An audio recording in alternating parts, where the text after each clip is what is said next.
literally 2 years after giving my life to Christ, had the opportunity for Barbados Gospel Fest. By that time, your girl was doing gospel music in St. Lucia, sharing the stage with Donnie McLaughlin, Mary, Helen Baylor. And I'm realizing that they're bringing me backstage to introduce me to the rest of the cast for Barbados Gospel Fest.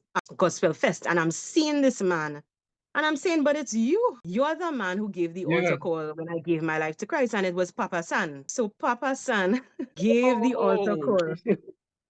Papa San and Sister Debbie, who I am still in contact with, they gave the altar call when I gave my life to Christ. So I thank God for Jamaica, because Jamaica is a very, very strong pillar when it comes to my story of how I got saved and my Christianity.